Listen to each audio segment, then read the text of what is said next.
The projector beam cut a cone of swirling dust through the dark screening room. On screen, a tiny spectral green mushroom pulsed with faint light. It was beautiful, I thought, ethereal. The culmination of a year of my life, distilled into 10 minutes of raw footage.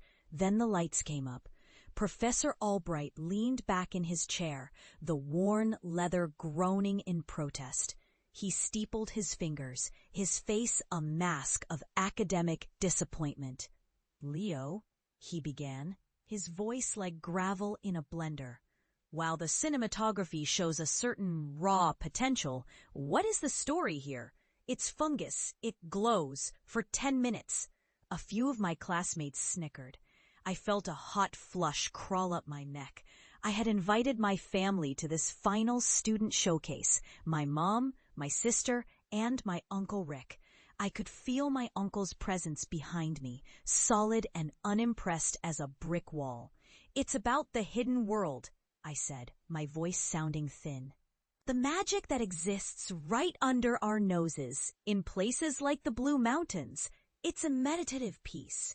"Meditative is often code for boring, Leo," Albright said, not unkindly, but with the finality of a judge. "Documentary is about conflict, character, narrative. You have none. You have pre-pictures of a mushroom. What's your plan after this? Who is going to fund a feature-length film about glowing fungus?" The question hung in the air, thick and suffocating. It was the same question my Uncle Rick had been asking me for 4 years. Afterward, in the sterile university corridor, my mum gave me a tight, supportive hug.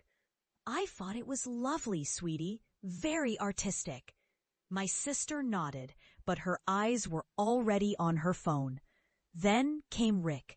He clapped a heavy hand on my shoulder, his grip meant to be encouraging, but feeling like an anchor. He was a builder. He dealt in concrete, in timber frames, in things you could stand on. My world of light and shadows was an alien landscape to him. "Look, mate," he said, his voice a low rumble. That was nice. The pictures were pretty, but Albright's right. It's a hobby, a good one. But you've got your degree now. Time to get a real job. I can get you on a site tomorrow. Good money." "It's not a hobby, Rick," I said, trying to keep my voice even. My diploma felt like a piece of worthless paper in my hand. "It's what I want to do." He sighed, the sound full of pity. "Filming mushrooms? Leo, be realistic. Who pays for that? Who's gonna sit down and watch a movie about that?" He gestured vaguely at the air. "It's a ridiculous dream. You need to grow up." Ridiculous. The word landed like a punch to the gut. It wasn't just that he didn't believe in me. He thought my entire passion was a joke. The laughter from the screening room echoed in my head. I looked at him, at his kind, concerned, utterly dismissive face, and a quiet, cold dignity settled over my hurt. I wouldn't argue. I wouldn't try to convince him. I would just do it. "Thanks for coming, Uncle Rick," I said, pulling away from his hand. "I appreciate it." The next 5 years were a blur of rejection. I worked jobs that scraped the soul clean. I poured beers in a noisy pub in Newtown, the smell of stale lager clinging to me for hours after I shift.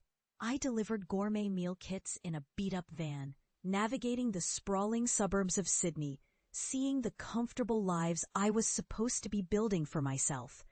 Every dollar I saved went into a fund for better equipment, a better lens, a professional sound recorder, a drone. I wrote grant applications until my fingers ached. I sent proposals to every production house, every network, every arts council in the country. The responses, when they came, were all variations on a theme. An interesting concept, but lacks commercial appeal. We fail to see the narrative arc. At this time, we are not funding projects of this nature. Each email was a small tap of the hammer, reinforcing Rick's words. Ridiculous. Who pays for that? There were nights I'd lie awake in my cramped, damp apartment in Merrickville. The sound of planes roaring overhead, and I'd feel the crushing weight of it. The doubt was a physical presence in the room. Maybe they were all right. Maybe I was just a fool, chasing pretty lights in a dark forest. I lost a girlfriend who got tired of me being broke and obsessed. My friends stopped asking me to come out because they knew I couldn't afford it. My world shrank until it was just me, my camera, and the growing, terrifying possibility that I was wasting my life. But then I would remember the silence of the forest at 3 a.m., the damp, earthy smell of the undergrowth after a storm. And the first time I saw them with my own eyes, a whole cluster of ghost fungi, Omphallotus middiformis, casting an eerie, beautiful green glow on the forest floor. It was like finding a secret the world had forgotten. It wasn't ridiculous, it was real. So I kept going. When the grants failed, I took out a loan. I bought a used 4-wheel drive, packed it with my gear, a tent, and enough non-perishable food to last for months. I said goodbye to my mom, ignored Rick's worried, pitying phone calls, and drove west into the mountains. For 18 months, the Blue Mountains were my home. I lived out of the back of that truck. I learned the rhythm of the seasons, the patterns of the rainfall that brought the fungi to life. I spent countless nights in the cold and the dark, waiting, filming time lapses that took 12 hours to capture 10 seconds of footage. I battled leeches, equipment malfunctions, and a profound, bone-deep loneliness. There was no crew, no support, just me and the unblinking red light of the camera. In that solitude, the project changed. It was no longer just about the mushrooms. It became about the search, about patience, about the relationship between darkness and light, silence and sound. It became a story about finding beauty in the overlooked corners of the world. It became my story. After 2 years of editing in a rented room no bigger than a closet, I had a film. I called it Ghostlight. It was 90 minutes long. It was quiet, it was meditative, and it was the truest thing I had ever made. I submitted it to a small, prestigious documentary festival in Melbourne, expecting nothing. A month later, I got an email. It had been accepted. I went to the festival. I sat in the back of the theater, my heart hammering against my ribs, watching my film play on a screen bigger than my entire apartment. The audience was silent. When the credits rolled and the lights came up, there was a beat of silence, and then applause, real, sustained applause. A woman in the front row was crying. It won the award for Best Cinematography. That award got it noticed by a European distributor. They sold it to a specialty streaming service known for its stunning nature documentaries. And then, slowly, miraculously, it found its audience. It became a word-of-mouth hit. Critics called it a hypnotic masterpiece, a visual poem. An article in a major newspaper called me Australia's next great cinematic naturalist. The loan was paid off. I was offered a 2-picture deal.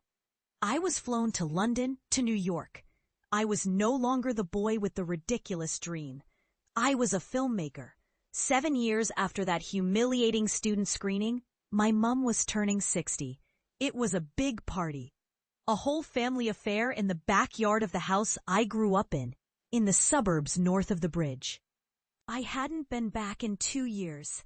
I flew in from Vancouver, where I was scouting locations for my next film, a project about the spirit bears of British Columbia. Stepping into that backyard was like stepping into a time machine. The same scent of jasmine on the fence, the same squeak from the screen door, the same Moreton Bay fig tree dominating the lawn. My aunts and uncles and cousins were all there.